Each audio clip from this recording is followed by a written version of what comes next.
Law. Now, before we do that, we should get some of our terms straight, because not everybody does, unfortunately. Different types of intellectual property that are not copyrights include patents, which cover inventions, and trademarks, which are for branding and business goodwill and things like that. Whereas copyrights are for that artistic, creative expression in your various types of creative works. So, what is a copyright exactly? Copyright consists in original works of authorship fixed in any tangible medium of expression. So let's break that down. Original means not copied. It doesn't mean brand new, no one's ever done it before. That's novelty in patents. Much lower bar in copyright just means you didn't copy from anybody. Even if your thing looks really, really similar to somebody else's, and you can prove it, uh, there's no infringement. You did it by yourself, you do it all on your own. It's original. You have copyright everything. In terms of being fixed, glitching it down, you know, saved a hard drive, whatever. If you can leave it alone for a couple days and come back to it and it looks the same, it's fixed. It's not hard to do. This does mean, however, that if it's not fixed, then there's no copyright. So just a thing you improvise on the top of your head out loud, it's not previously written down or being recorded, there's no copyright there. So heads up on that. Now, when it comes to works of authorship, we have a bunch of different things. Literary works, including books, newspapers, articles, blog posts, computer code also falls here. Musical works, dramatic works like theatrical plays and the like, pantomimes and choreographic works, pictorial, graphic, and sculptural works are what you typically think of as art, the fine arts. We have motion pictures, audiovisual works like movies, TV, video games. We have sound recordings that are different than musical works. You can think of the musical work copyright as kind of like the sheet music. If ever anyone wants to do a song, you get a copy of the sheet music. Everyone's reading from the same sheet music. Even if you add your own little spin on it here and there in your own style or genre or whatever, everyone needs to get a copy of that same sheet music to do the song. Uh, the sound recording, by contrast, is like the MP3 file.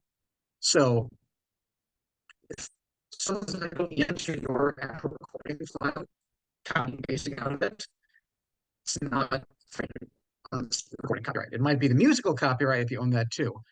But even if I go and make something that sounds very similar to your recording, then I have my own copyright because I didn't go in and copy paste out of your actual MP3 file or whatever. Also, sound recording copyright can be in any sound that's recorded. It doesn't just have to be music. That's probably the typical one, but you can hook up a microphone and get traffic noise or birds chirping in your backyard, and that's a copyright in the sound recording of that. Not a very strong copyright, probably, but it exists. Finally, you can get a copyright in certain architectural works, blueprints and the like. But what on the flip side, what's not copyrightable? First and foremost, abstract ideas. Now, you can think of, say, Bewitched and I Dream of Jeannie. There's basically the same show, right? Professional man has a magical woman in his life, and that magic causes all sorts of mishaps and misadventures and problems for him in his life. That's the identical description of both of those shows and the very broad, high level discussion. But when you kind of dig down into the details, well, they're different characters, it's a different setting, and the scripts are different, and all the actual little granular details are pretty different. So, the concrete expression of ideas is the copyright. So both those shows get to be their own thing and have their own separate copyrights and exist side by side. That's fine. A lot is kind of along those same lines, different applications of the abstract idea. It's not copyright principle. So factual information, facts of history or science or math or what have you. Although the way you describe those facts in your own words with your own spin and the way you arrange certain facts can be copyrightable. Anything that has a useful function, any sort of cliches, tropes, stock characters, and the like are more abstract ideas than they are concrete expression. Single words or short phrases, as well as the analog and whatever media you're talking about, single notes, single dance moves, or whatever, not copyrightable. Also, the title of works is not a copyright issue. It might be a trademark issue, but is not a copyright issue. So what do you get when you've actually gotten your copyright? Uh, Lawyers, for whatever reason, talk about property rights as a bundle of sticks. I don't know why. That's just what it is. So five sticks in this bundle we're going to talk about. The right to reproduce the work, the copyright, making copies, the right to make derivative works, things like sequels, adaptations, translation into a foreign language, anything that sort of takes the original work and puts a different spin on it, does something more with it. The right to distribute copies, but only the first time it's distributed. The right to publicly perform works that can be performed, and the right to publicly display works that can be displayed. Note that's only public for both those last two. I can do whatever I want, you know, within reason, in the privacy of my own home, perform and display whatever I like, as long as it's not out in the public. And so how do we get this? Fix the work in a tangible medium of expression. That's it. As soon as it's fixed, there's a copyright. And you can sell your copyright or license your copyright. You can send DMCA takedown notices on YouTube or anything like that. The one thing that you're not allowed to do without registering copyright with the Copyright Office is file a lawsuit for infringement. That registration is your ticket in the courthouse door, as it were. And that can be done really at any time, but we really want to make sure it's within 3 months of the first publication. And publication in this sense does not mean what normal people might think of. In copyright law, publication basically means giving away, transferring ownership of a copy to the public. So, which does mean that if, for example, you post a blog post or a photo on your website, not available for download, it's just there for people to look at and read, that's not published, technically. Similarly, if you give, a copy away to your best friend or your sister or whatever, that's not really a public offering, so that wouldn't be published. It's really that interaction with the public. And if you register, you file the copyright application within 3 months of your first publication, you get some snazzy benefits. Like, instead of having to prove your damages in court, you just take statutory damages. Well, maybe it's, I'm out, but I'm gonna not worry about that. I'm gonna ask the court to give me the damage copyright access, and which, depending on how awful the size can be large. We also have the possibility of getting an award of your legal fees and court costs. So the infringer might have to pay your lawyer for you, which is always nice. And even if you really don't want to bother going through the headache of a lawsuit, this is a really nice stick to threaten somebody with. Hey, look, I'm going to get statutory damages. I'm going to ask for a award of my legal fees, or you can settle for, pick your favorite amount, and hope they go for it. But this also applies, these benefits also work if you register anytime before infringement happens, no matter what. So you publish something 2 years ago, then you file your application, and then a month later, infringement happens. That's fine. You're still in that window, not a problem. But you can't control that. You don't know when someone's going to try to rip you off. And if someone rips you off within that first 3 months, you're still covered as long as you get your application on file in those first 3 months, even if it's after the infringement. So that 3 month window after publication is really what we want to shoot for. Well, if you blew it and you didn't get that in on time, that's okay. You can still get it registered. You just don't get the benefits. So you have to prove your own damages. You'll have to pay your lawyers.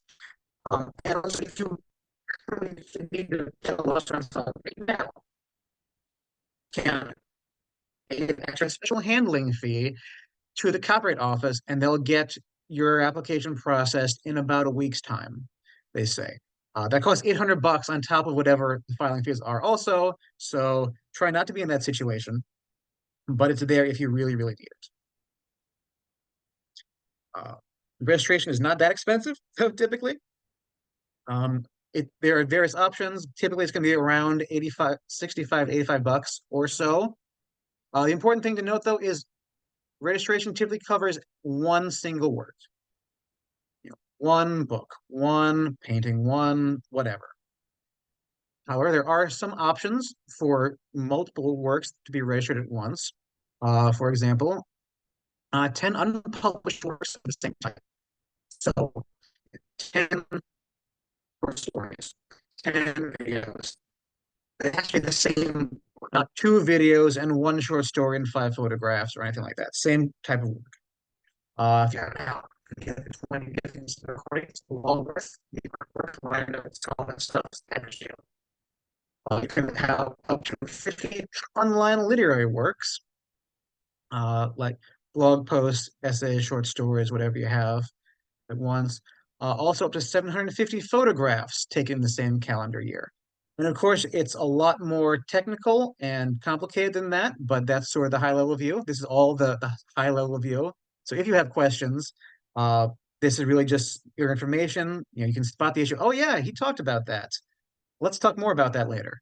Um, but if you have anything that might fall into these categories, know that it might be possible to register everything all at once and pay the Copyright Office one time as opposed to a bunch of times. Also important to note, though, every published work has its own copyright, which means it, stuff that gets tacked on later, if you have a sequel, massive revisions, updates, edits, all that stuff, the new stuff, and then the thing gets published the second time, the new stuff has its own separate copyright. So the second version, the copyright isn't in all the first stuff, it's only in the new things. And this can be potentially problematic. I once had someone inquiring, he gave a lot of presentations, much like I'm giving, it had PowerPoint slides, much like I have, but he made a bunch of revisions over the course of a bunch of years. He has the base one, then he, let's say, adds a couple slides here, and then he updates some information, and that's a third work, and then he massively redoes it, and that's a fourth work, and then he changes a few more slides, and that's a fifth work, and each of those has its own separate copyright because he was giving either PDF copies or printed off paper copies to the people who would attend his talks. So we have a bunch of published works, and it's a mess. You know, costs aren't that high, but they'll still add up if you have a bunch of works to do. And do you pick the little bits and pieces, the most important parts here and there? What can you do? So don't be in that situation. As been said, I work with a lot of video game developers. If you're in the or knowledgeable at least about software, this is kind of how I recommend people do registration of different versions. If you're moving from 1.0.0 to 1.0.1, if you fix a little typo here, one little bug here or there, whatever, it doesn't matter. No one's likely to infringe, that two extra lines added. Um, if there are decently sizable additions or changes, version 1.0 to 1.1, probably a good idea to get that new separate copyright on file, depending on where the changes were and whatnot. If you're moving from full-blown 1.0 to version 2.0, absolutely pressure on file. Some are talking 2.0 version. You're also running off the 1.0 version, so if you're not the first one registered, you're covered. If you only have the second one, you're covered insofar as they rip off the second version, but not as much of the first version. Um, but again, just be aware, every time you publish a new version of something, it has its own copyright that could kind of cause you a headache. Now, again, we talked about the copyright exists as soon as the work is fixed, and whoever made the work and did the fixing is called the author, the initial owner of the copyright in the work, generally speaking. However, we have a thing called work made for hire. Two different ways something can be work made for hire. And the important thing here is that when it comes to a work made for hire, it's not the person who made it that's considered the original author. It's the hiring person, typically the company or whatever it is. And I don't mean this pejoratively, but you can think about it as sort of the contractor, employee, whatever, as a tool the employer is using to make the work, much like a computer or a hammer or whatever is a tool people are using to make things. The keyboard, paintbrush doesn't have copyright. It's the person using it. And again, I don't mean this pejoratively in any sense. Um, Sam, can but I you can ask a question on that? shoot. So let's say, so I'm a, like, if a solopreneur or a small business owner hires another company to create things for them, to write a blog post, so they're not their employee, but they're hiring Mhm. another company to do that for We'll, them. we'll get Where to does that in that just a minute. ownership? Oh, okay, I'm Yep. sorry. Yep. No, that's fine. Totally fair. So let's say two different ways it can be work for hire. One, employees working within the scope of their employment, all their copyrightable stuff belongs to the employer. Now, the employer is the original author. The employee never had any rights to begin with, absent some sort of agreement. Although there is no clear-cut test for what constitutes scope of employment, usually it'll either be pretty clear or it'll be an edge case and you'll be in litigation forever. But um, just to know your general scope of employment, the employer owns those things.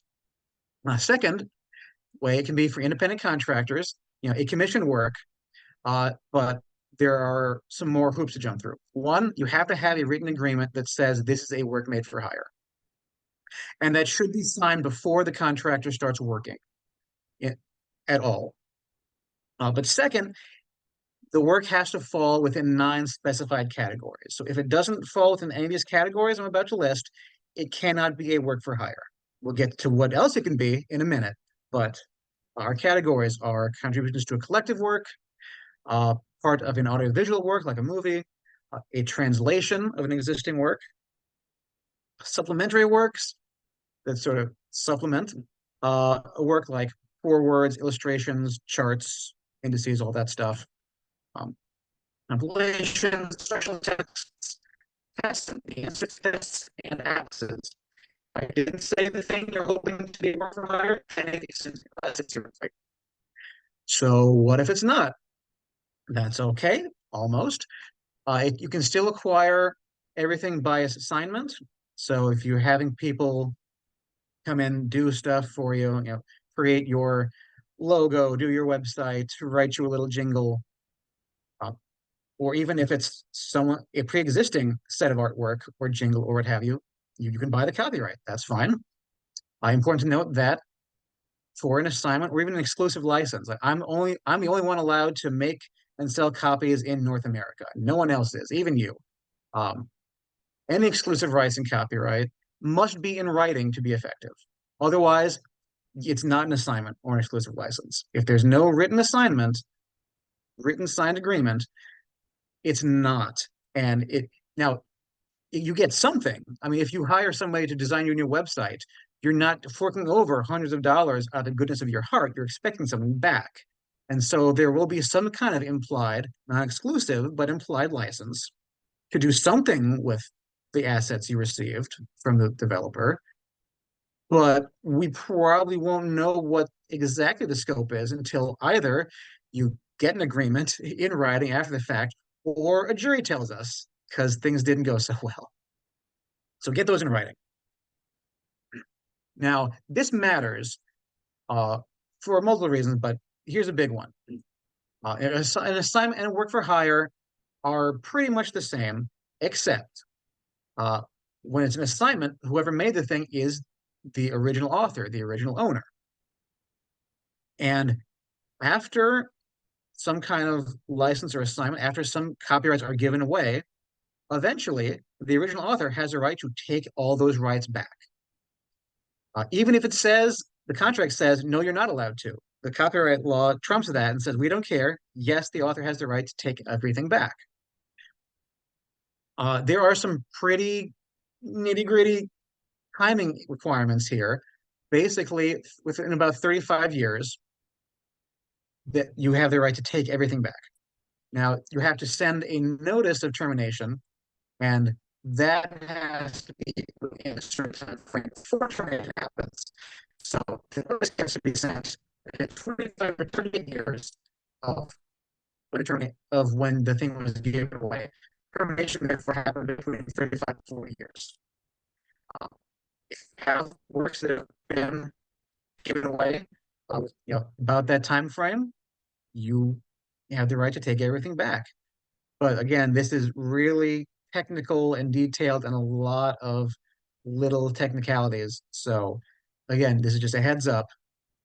But yeah, and if you commissioned something and got an assignment, that long ago, I hope the other person isn't listening to this call right now, I guess. Um, and that is a right that is given only to the author, or if the author dies beforehand, inherited only by a certain select handful of relatives. Um,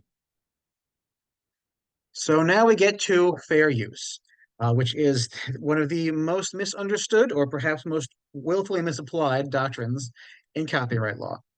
Uh, and you've probably seen a bunch of these claims before. I know I have. Fair use is not disclaiming ownership. It is no does you no good to say, here's this thing. I don't own it. I'm just posting it online. We call that an admission. That's not good. I mean, maybe the copyright owner will be really impressed with your honesty and decide to go easy on you. But you're basically saying, I wasn't allowed to do this. Uh, it doesn't help you any in the legal sense. It certainly doesn't stop you from getting sued. If there's not proper attribution, you often see this, these last two combined. I don't own this. Copyright the Beatles. One, again, doesn't help you at all. It's not a fair use. It doesn't help you. Two, you're probably wrong. I mean, at this point, there is no entity called the Beatles. There hasn't been for a number of years now. And half of them are dead anyway. So the rights are, I don't know, owned by the Michael Jackson estate and half of it, as I understand, or whatever, wherever they are. So you're just wrong about that. But also, it doesn't help. It doesn't matter whether you properly credit the source. It's nice of you, I guess, but it's not legally relevant. Figures also not making no money. Again, this might factor in a little bit in that if you have no money, there's not much money they can get out of you. Although you can always get a court order demanding that you stop doing whatever the bad thing is you're doing. Um, but just the fact that you're not making any money doesn't make it a fair use. One of the factors we'll see in a minute that is fair use is nonprofit educational intentions. But if you're just uploading a movie to BitTorrent for people to illegally download, that's a different thing entirely. Very important to note, fair use is not going to stop you from getting sued, at least in general. I mean, some things are so clearly and obviously a fair use that no one's really going to challenge you on it. If you're doing a movie review and you use a 3-second clip of the movie to talk about it, great. That's not something that's going to get sued over. But if all you have to do is kind of a gray area, I think it's a fair use. Yeah, probably. Fair use is an affirmative defense. That means you have to raise it after you get sued. So if your use is the fairest in all the land, you still have to end up uh, in litigation to really raise that. And that means you're already in big trouble. And it's probably cost you a lot of money just to get to the point where you can say, oh, but it's a fair use, I think. So, and I'm not trying to dissuade you from claiming that. It's fine. Just heads up. So these are things you're actually going to be looking at in terms of fair use. What is the purpose of the use? We talk about transformative uses. Is it pretty much just what the copyright owner was doing, or is it putting some new transformative spin on it, like commentary, criticism, parody, anything like that? Commercial nature or lack thereof, or nonprofit motive is good, as we mentioned. The nature of the copyrighted work, how much creativity kind of goes into it, where a fantasy or sci-fi novel is more protected than a math book with the dry recitation of mathematical facts. Yeah. The amount copied, where less is better. The importance of the copied portion. So when Gerald Ford was writing a memoir, somebody got a hold of it and copied just a little bit of it and published it before the full memoir was published. Except that part was the part about him pardoning Nixon, and that was the part everyone wanted to read. So this weighed very heavily against the people who took just that little bitty bit because it was the big deal part. And finally, the harm to the value of the copyrighted work. And here we're talking about the copyright owner's bank account. Monetary harm is bad. Again, you put something up, video up on BitTorrent for people to download. Well, people, those are copies that could have been sold. It's also not, by the way, like defense say, well, people were going to buy it anyway. They just want a free movie. And if they weren't getting that movie free, they'd find something else. Well, too bad. That is still a harm directly to the copyright owner's finances. Uh, and this is all just to say, fair use as a defense is very fact specific, very intensive to the individual case. Little things, little variations here and there can potentially change things in a good way. So it's not entirely true to say, oh, it's a parody, it's a fair use. No, parody is one factor that might make it more likely to be a fair use, but we have a lot of other things to be concerned about. Talking about copyright duration. So copyrights from 1977 and before last 95 years. As of today, that means anything from 1928 and earlier is in the public domain, free for you to take and use and do whatever you like. Everything still in copyright made 97 or earlier is a flat 95-year duration, although there used to be certain requirements, technicalities that you had to follow or else you didn't get a copyright. Also requirements that could follow. So some things get all the requirements and might get a demand. There is no good way really of knowing anything from before 1978, whether it's in, and even later than that, because it was only in the 80s that some of the requirements and technicalities were gotten rid of. So assume for your own safety that anything after 1928 is still in copyright, but it's unclear. And you'd have to either go to the Copyright Office in DC, the Library of Congress, and look up records, or pay the Copyright Office to look up those records for you. That's really the only surefire way to know that something's in the public domain in that span of years. Now, after that, the new Copyright Act kicked in 1978, and we have a whole new way of doing things. For human authors, it's your life plus 70 years after you die. And that is a long time, but that's what it is.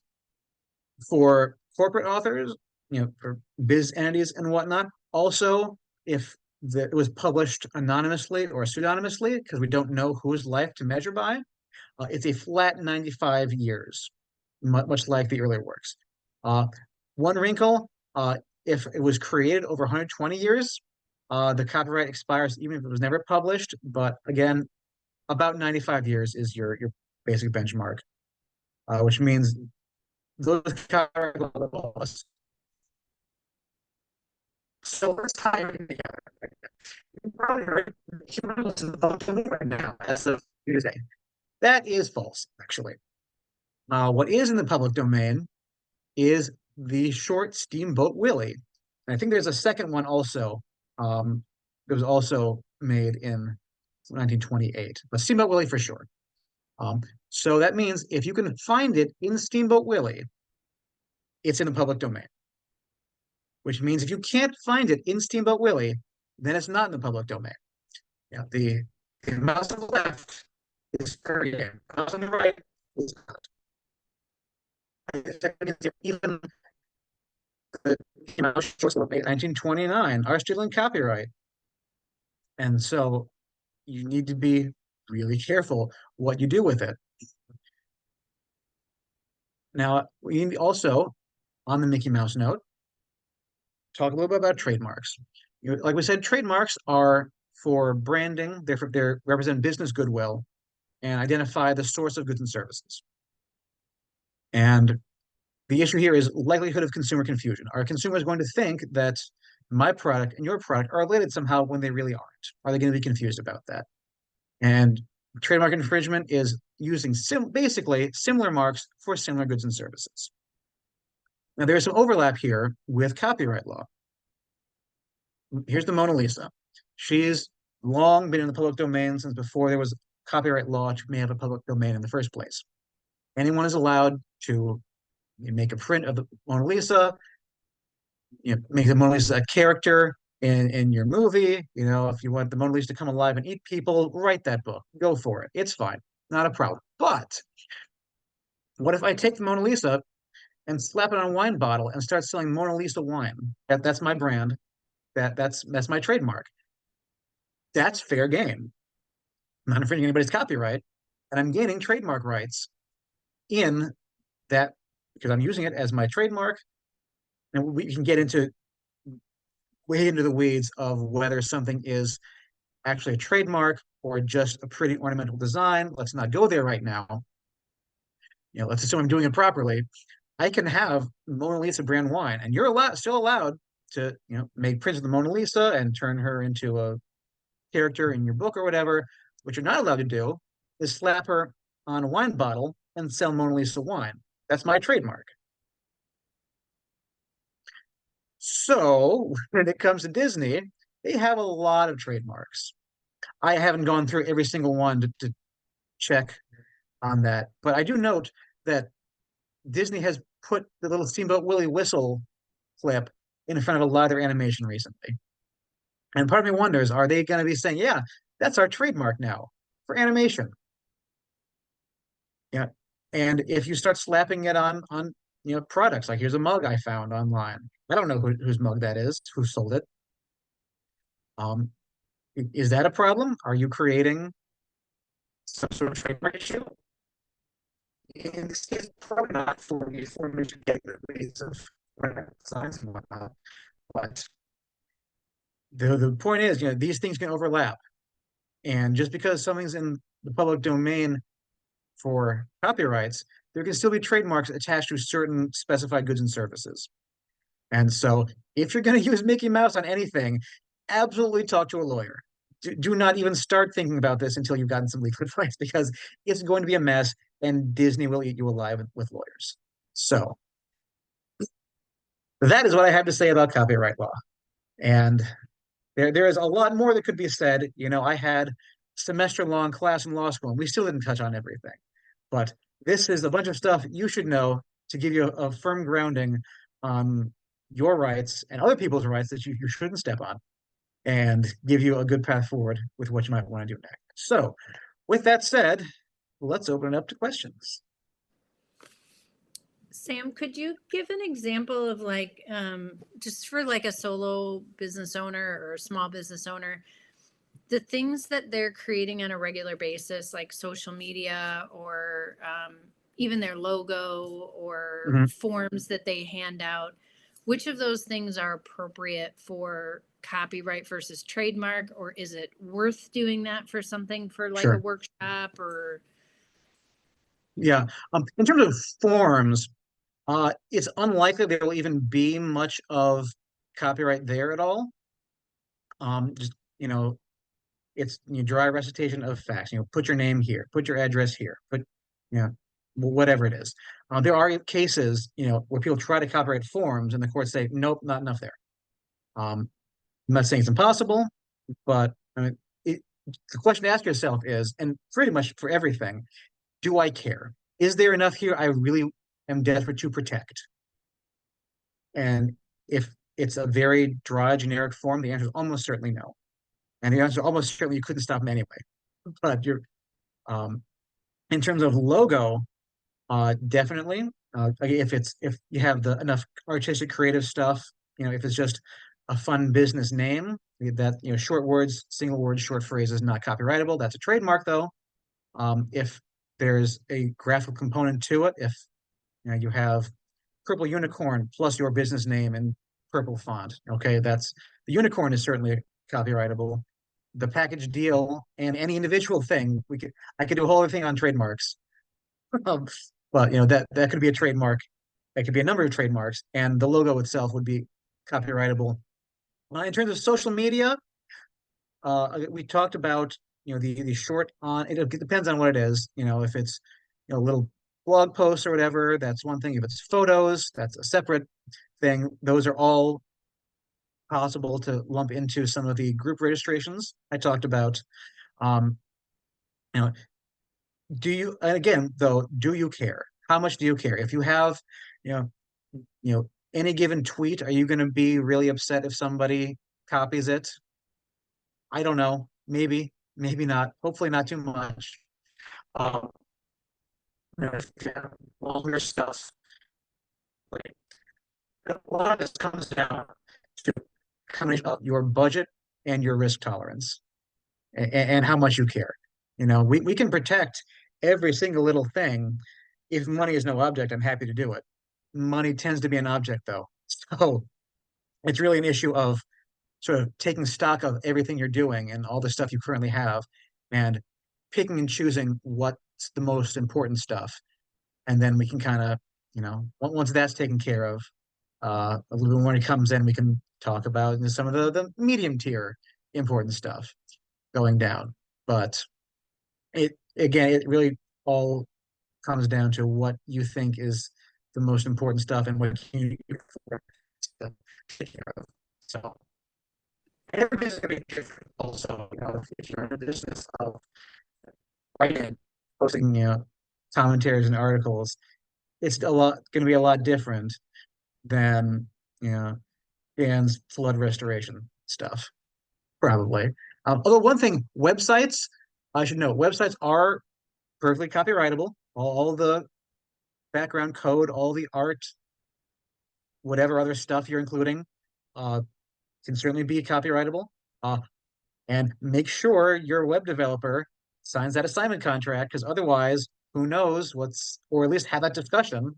You don't want to be blindsided when your exact website design you paid a bunch of money for winds up with three other people because you didn't get the rights, and the developer still has the rights and is more than happy to sell that exact design to a bunch of other people. So that is one thing I do see from time to time is the website and who actually owns the website. So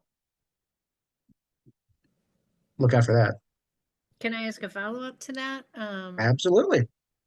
So how does that feed in with like templates you find on Canva, where there's some web DIY websites where you get to select and 30 other people might have that same template?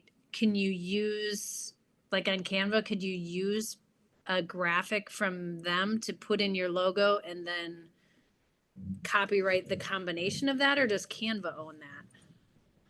So all the good lawyer answer is it depends. Uh, so all the individual pieces you can kind of put together into a whole. Whoever makes the thing, subject to the caveats we've already discussed, whoever made the thing owns that piece of it. Now, if it's, for example, you have like Creative Commons stuff or, free to use graphics, clip art, whatever. If it's free to use, if you have the permission to do it, great, use it. That's fine. Make sure you actually have the permission to do it. But go ahead and use it. When you do the copyright application, you there's a part where you have to disclaim all the stuff that's not yours. So if I have a website, but I have, you know, five different bits of Creative Commons photographs to put up, okay, I said, well, it's the website, but not these photos. You're free to incorporate, much like if I put Mickey Mouse and a bunch of public domain songs or whatever into something. Great, I made whatever it is, but I have to say, oh, but I didn't make these things. I don't own these things. I'm not claiming the copyright in those pieces. It's this other stuff that just happens to have the other things incorporated into it. So um, that's go for it. Make sure it's not just a thing you found on the internet or whatever. Um, don't just go on Google and pull stuff down and copy it. That's a bad idea. But as long as you're pretty sure that you're covered in that sense, yeah, go ahead and use it. When we do the copyright application, we just have to just keep track of it. Is the thing we have to say nope, XYZ not mine. ABC is mine, and then we're good. Hey Sam, this is Jason from the Woodstock Opera House. Hey, So, Jason. hi. So, going back to what you were talking about copyright and fair use and all those sorts of things. So, like an example, if we had an artist that came in and they wanted to during their performance show video clips from movies, whether it had audio from the movie or it didn't. What is the protocol for us and our ability to do that? Let them use that. Is that something that they have to have gotten the copyright permission to use? Is that something we need to do? Is that something that's covered under fair use? How does all that work? I'm definitely not in a position to give a fair use opinion over a quick Zoom call, but so Fair enough. this is not legal advice. If you need further No, advice, no, hire that's a not. lawyer. I'm not asking it to But be. no, I know. It's fine. Standard disclaimers. This is not legal advice. Information only. Um, So, so either one of you really would be fine to get some kind of license there. Again, assuming these are things that are still in copyright. You know, if you're showing a old Buster Keaton clip, knock yourself out. He probably will. But as long as someone connected to it has the proper permissions, especially in a sense of like the venue, you're generally going to be fine. Now, with the caveat that whatever the terms of the license are what you're going to be operating under. So if the person comes in and has permission, yeah, yeah, I got the license from Universal Studios to show these clips anywhere I please. There it is. Great. If you negotiate with Universal, hey, we're gonna show these clips, for whatever performances we like, and they say, okay, that's fine, you're all set. Um, but as long as something is you have some kind of permission there to do whatever you're doing, you should be in good shape. Um, I would strongly recommend, and I'm sure you do already, but if you don't, whatever agreements you have with the performers should absolutely have some sort of indemnity clause where they promise up and down that they're not infringing anybody's copyrights or other things. But as long as someone gets the proper permissions, you should be good. okay, and can I just a quick follow-up question? Yep. Is there a relevancy or a difference in copyright protections based on, say I'm using a video clip from a movie and I just show the video, no audio. I'm not showing the full copyrighted thing. Is that Mhm. still protected under copyright law? Yeah. Okay, I thought so, but I just wanted to check. Mhm.